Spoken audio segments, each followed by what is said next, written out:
Hey, what's up guys? This is Anthony from Anthony's Customs, and for this review we are looking at Mattel's Halo Universe series Arbiter, whose name is THEL Vadam.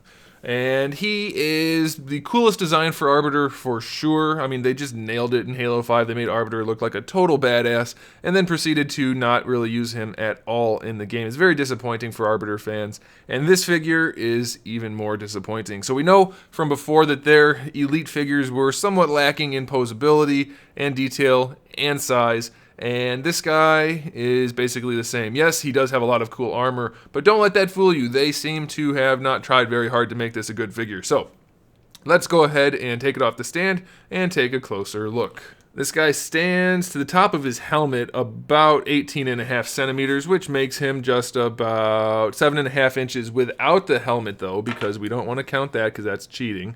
He stands only about 6.75 inches tall, which makes him just about a little shy of 17 centimeters. And I know what you're going to say if you're a Halo fan, if you know the lore a little bit, you're going to say, but wait a minute, THEL's supposed to be a smaller elite. That's okay. Yeah, it is, except in the game, he still towers over Master Chief. Like, a lot. Like, he's really bulky and big. He's small for an elite, like Ripa, for instance, would be way bigger, but he still should be a lot taller, and he's not. And I'll show you in the photos at the end that Master Chief and he are basically head-to-head. Yes, he's hunched over. He's hunched over in the game too, guys. He's not anywhere near as tall as he should be. Now, they did seem to get a pretty nice sculpt for most of the armor. It's not super soft. There's a fair amount of hard edges in it. It looks pretty good. But they just totally didn't bother to make it look the way it should. We have a little bit of gold up here. We have a little bit of gold right here. And then we have a little bit of a different shade of gold painting right there, just kind of shaded on there. Then we have a red line right here, which is totally off center. A couple white lines, some red lines, and some more red lines throughout. And then on this side and on the arm, we have a red shaded line. Harsh red line work back here. Faintly shaded line over here, a little bit heavier here. He does have some shading throughout the skin, so that's nice. A little bit of white markings there. The hand's a different color than the rest of the arm because there's no shading on it.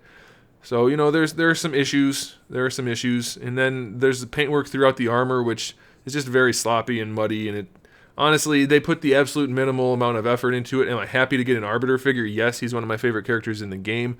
Does that mean I'm going to overlook everything on this review? No, because that's not what the purpose of a review is. The face is painted well enough. He's got neon green eyes. Again, I don't know if that's accurate. See, here's the thing. He was so barely featured in Halo 5 that I don't remember the details that much. It's pretty disappointing how underutilized he was. He had almost the same amount of screen time as Jewel, which is disappointing. They did do a decent job around the eyes and in the mouth, so that's pretty good. Now, here's where the figure really falls flat. Well, first, okay, let's be fair. He does have his sword, which looks awesome, except for the thing in the middle, but it's a toy, so I get that. It is translucent orange plastic, but he can't hold it very well. He only holds it at kind of like a downward angle and awkwardly, so that's pretty disappointing. He does come with 2 weapons pegs, which are just pointless because he has no use for them. I don't know what, I guess you could use Master Chief's weapons or somebody else's weapons, but you're not going to be putting the sword on him anywhere. Okay, so now the disappointing part. The articulation. It's even worse on this guy than before. The head, it's on a ball peg, so the neck can move around a little bit. Although once you put the helmet on, it's even less. And then inside the neck right here, all you get is a rotation. So it's pretty limited. The helmet does peg in place, but it doesn't quite sit on him properly. It's pretty close, and it kind of hides his face, so you can't quite tell. But it's definitely supposed to sit a little bit lower. But it'll do. It'll do. I guess that's the best way of putting it. So you can lean his head around a little bit. The helmet does like to pop off. The pegs don't exactly peg in very well. Or singular peg, the peg doesn't peg in very well. And once the helmet's on properly, you get a lot less range. So be aware of that. For the shoulder, you can raise the arm pretty well. It's not really a problem on this side.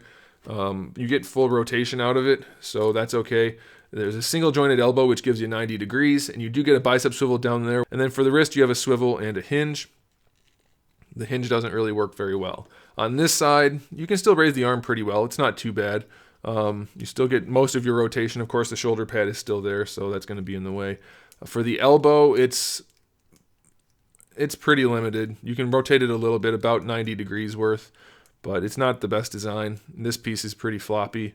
And then for this wrist, you get basically the same range, which is minimal. So it's very difficult for him to hold a sword in any sort of menacing way. For the torso, you can lean side to side pretty well. Forward and back is not too bad.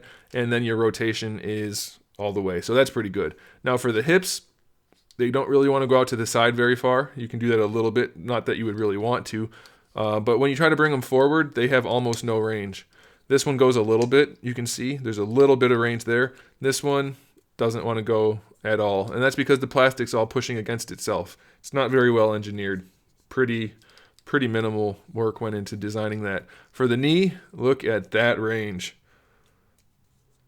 This one has a little bit more. This one has almost none. Oh, if you tuck it in, if you force it, you can get it to go all the way. So yeah, again, minimal design went into that. And it's useless anyway because you don't want to do anything with that. You want to be able to bend it back a little bit more, and it's just so minimal, guys. It feels to me like there's almost no effort put into this, and it's disappointing. And it's reflected in the sales. As far as I can tell, this line died pretty quickly, and I can see why. For the ankles, you do get a little bit of a hinge and a little bit of a rotation, but you don't get enough rotation to put his feet flat on the table. You're going to end up with one pointing this way and one pointing this way. So that's pretty disappointing. You do get decent enough range, I guess, but the armor likes to separate and pop off because we still have removable armor because it's cheaper. And so it's pretty ugly and it doesn't work well. And that's about the case for the whole figure. It's just all around an acceptable figure at bare minimum, or actually at maximum, it's an acceptable figure. It's just, they put the bare minimum amount of effort into it. It's so disappointing, guys. It's just like Halo 5. It's just like the state of Halo in general.